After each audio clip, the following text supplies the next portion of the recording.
내가 이사를 온 지 얼마 안 돼서 겪은 일이다. 대학 입학을 앞두고 경주에서 혼자 서울로 올라오게 되었다. 부모님은 가게를 정리하고 곧 서울로 올라오실 예정이었다. 바쁘신 부모님 탓에 워낙 혼자 지내는 것이 익숙해 무섭다거나 외로워하는 편이 아니었는데, 이곳으로 이사를 오고 난 후로는 좀처럼 잠을 잘 수 없어 밤새 게임을 하고 늦잠을 자는 나날을 보내게 되었다. 그날도 역시 자정이 넘도록 게임을 하고 있었다. 한참 게임에 열을 올리고 집중하고 있던 그때 밖에서 노크 소리가 들려왔다. 늦은 시간이라 잘못 들었나? 는 생각이 들어 다시 게임을 하기 시작했다. 다시 한번 노크 소리가 들렸다. 현관으로 다가가 "누구세요?" 라고 물어봤지만 대답은 없었다. 누가 장난친 건가 싶어 현관문을 열어 밖을 확인했지만 어두운 복도만 보일 뿐 아무도 없었다. 아무도 없다는 걸 확인한 후 다시 방으로 들어와 게임을 하기 시작했고, 바로 그때 "나야, 문 좀 열어줘."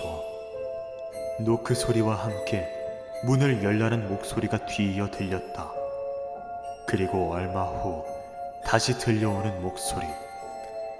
음침한 목소리로 문을 열라는 목소리는 익숙했다. "나야, 문 좀 열어줘." 확실했다. 이 목소리는 아버지의 목소리였다. 하지만 부모님은 지방에 계시기 때문에 저 목소리가 아버지일 리가 없었다. 노크 소리가 들리면서 이번엔 문을 열라는 엄마의 목소리가 들렸다. 들려오는 목소리가 부모님의 것이라 설마 하는 마음으로 문을 열어 확인해 보려는 그 순간, 문을 막무가내로 두들기는 소리가 들리기 시작했다.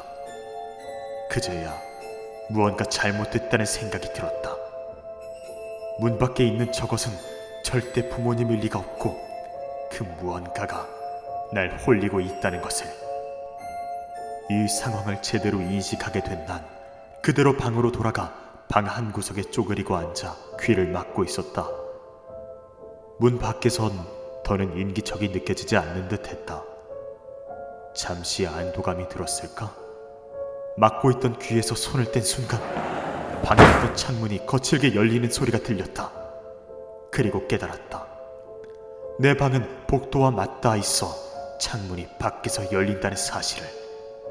게다가 지금 나는 창문을 마주보며 앉아 있었다. "내가 문 열라고 했지!" 창밖에서는 다시 한번 아버지의 목소리가 들려왔다. 그리고 방범창 사이로 보이는 그것의 얼굴은 놀랍게도 아버지의 얼굴을 하고 있었다. 환한 모습의 아버지 얼굴을 한 그것과 눈이 마주친 순간 난 그대로 정신을 잃었고, 다음날 아침 문을 두들기는 시끄러운 소리에 정신이 들었다. 김민수 씨 댁 맞나요?" 밖에서 날 부르는 소리에 문을 열었을 때 밖에는 경찰이 서 있었다. "안녕하세요. 김민수 씨 되시나요?" "네, 맞는데 무슨 일로?" "놀라지 말고 제 이야기를 들으셔야 합니다. 어젯밤 9시경 경주에서 서울로 올라오던 김민수 씨의 부모님께서 3중 추돌 사고로 돌아가셨습니다.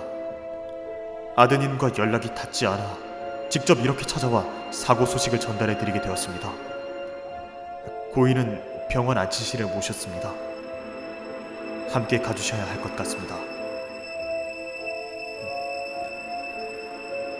경찰의 말을 들은 후 정신없이 병원으로 갔고, 친척들의 도움으로 장례까지 마칠 수 있었다. 그리고 시간이 어떻게 흘렀는지 모르게 집으로 돌아온 내가 혼자 남아있을 때 문득 며칠 전 기억이 떠올랐다. 부모님이 교통사고로 돌아가신 그날, 현관 밖에서 날 부르던 목소리는 분명 부모님의 목소리였다. 그리고 창문 밖으로 나를 바라보고 있던 얼굴도 아버지의 얼굴이었다. 그렇다면 정말 그날 찾아왔던 것은 마지막으로 날 보기 위해 온 부모님이었던 것일까?